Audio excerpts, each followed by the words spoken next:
I'm Dr. Margot Duley, and it's my honor to be here today representing the Pouch Cove Heritage Society.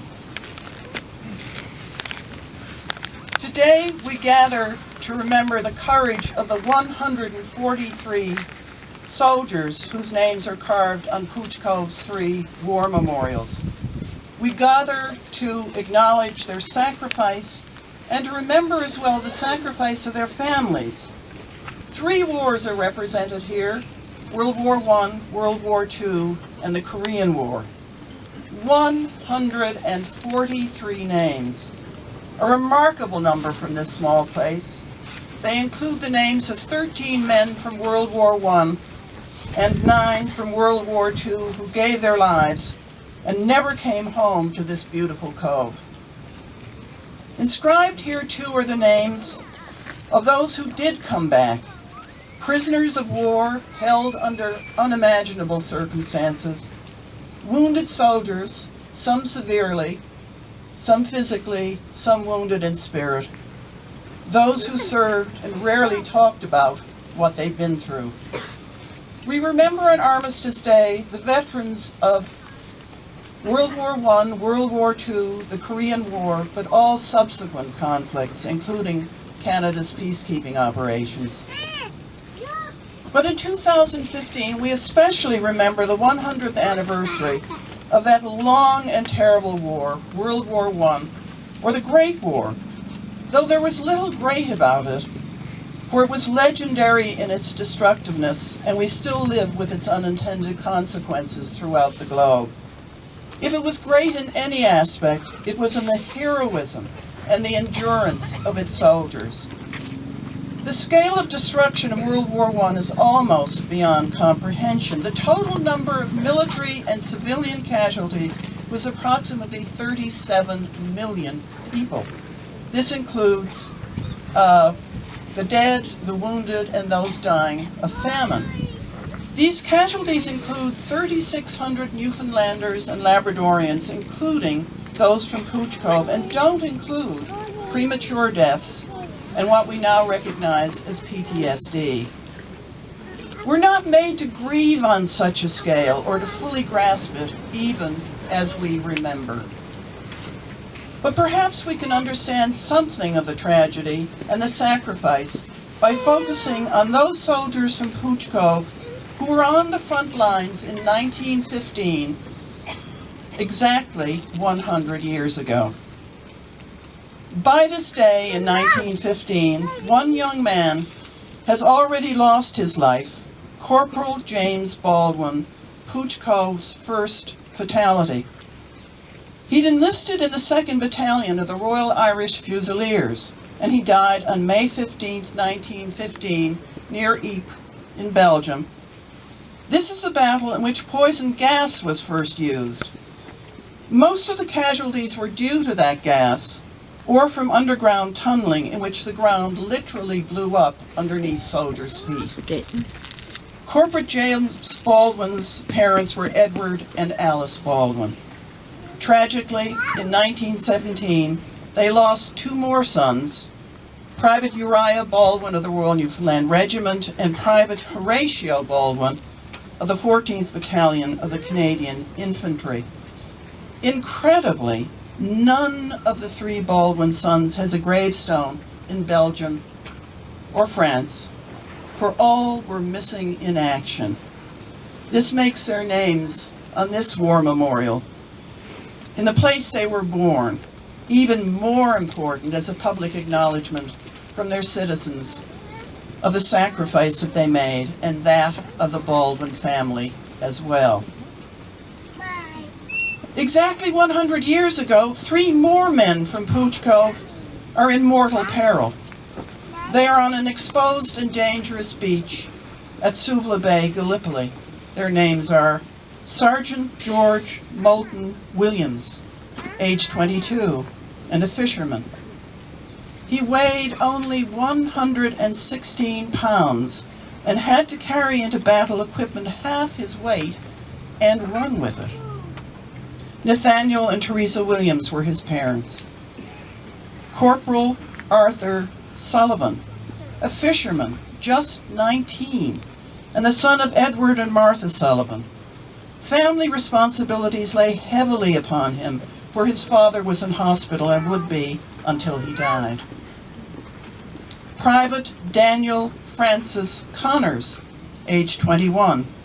He was the son of David and Jane Connors and had been working in St. John's as a tinsmith when he enlisted. He's been remembered on a previous occasion, so I will be relatively brief about his story. But all three of these young men were in Gallipoli in the fall of 1915. The Newfoundland Regiment was sent to Gallipoli in Turkey as part of an effort to open up supply lines to Russia and to knock the Ottoman Empire out of the war. The strategy was a catastrophe. Australian and New Zealand troops have already suffered enormous casualties, and they desperately needed reinforcements. The Newfoundlanders land on Suvla Beach in late September. They're not professional soldiers. There was not a strong martial tradition in Newfoundland. I think we must be the only nation in the history of the world whose ode is to the weather. But nevertheless, they land there. There's great loyalty to Great Britain and to its oldest colony, Newfoundland, and a conviction that a militarized Austria and Germany are a threat to democracy. It would be all over in a year, or so it was said. As they land on the beach in Gallipoli in September 1915, the volunteer soldiers of the Newfoundland Regiment are so unaware of the reality of war that some actually pause to collect shrapnel on the beach as souvenirs. But soon the brutal reality dawns. 15 are wounded. The 3 boys from Pouch Cove survive the landing, but horrible conditions soon overwhelm them. The regiment has been sent into battle in summer clothes. In October 2015, there are 3 weeks of torrential rain that turns their trenches into seas of mud. Water runs short. Disease runs rampant. Then, on November 27th, the weather turns freezing cold with sleet and ice. But they only have clothes for hot desert sun. Men suffer from frostbite, waterborne diseases, gunshot wounds, trench foot, often a prelude to gangrene. And many are demoralized because they haven't heard from home. Does anyone care about what they're going through in a distant land? Back in Pouch Cove, worried mothers, sisters, fiancés, friends, members of the Women's Patriotic Association have been sewing shirts and knitting thick wool socks to prevent the very frostbite and trench feet that soldiers have developed. Nothing has arrived, not even 1 pair of socks or a Christmas cake. Supply ships can't reach the men. Food runs short. It's a military catastrophe before Beaumont Hamel and the first test of our soldiers' endurance and courage. George Williams comes down with severe dysentery, so severe he has to be evacuated by hospital ship to Alexandria, Egypt. He recovers only to be sent into battle on that fateful day, July 1st, 1916, at Beaumont Hamel. He's severely wounded, returns to Newfoundland, and serves as a clerk to the Depot Medical Board. He was promoted to sergeant, but for the rest of his life he suffered from a disabled left arm. Arthur Sullivan receives a grazing bullet wound to his neck and then develops severe gastritis, and he also has to be evacuated to Egypt. The beach is filthy with flies and decaying corpses. There is nothing glamorous about this war. He recovered and went over the top at Beaumont Hamel. He was one of only 16 men of D Company who survived unwounded. Then regimental survivors helped rescue the wounded under fire and also had the grim job of burying their dead comrades. And if I might add a personal note, my father, Captain Cyril Duley, was one of the survivors of Beaumont Hamel too, and as I was to discover in researching Arthur Sullivan. My father was a very, very junior lieutenant with Arthur Sullivan as his corporal as they went about the grim task of burying the dead. Then, in October 1917, at Monchy-le-Preux, Arthur was himself wounded in his right shoulder and chest. He suffered from long-term back pain and psychological distress for the rest of his life.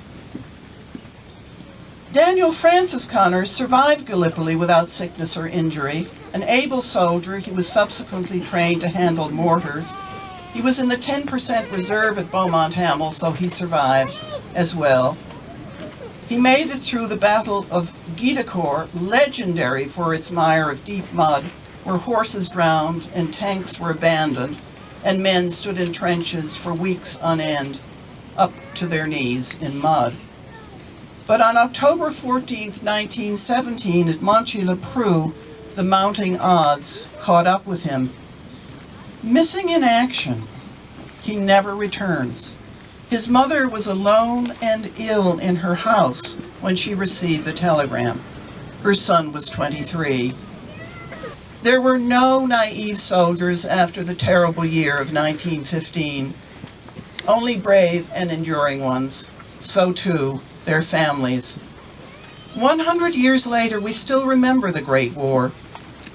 Kipling wrote a fitting epitaph for the hundreds of thousands of those who never returned, including those from Pouch Cove. By little towns in a far land we sleep, and trust those things we won to you to keep.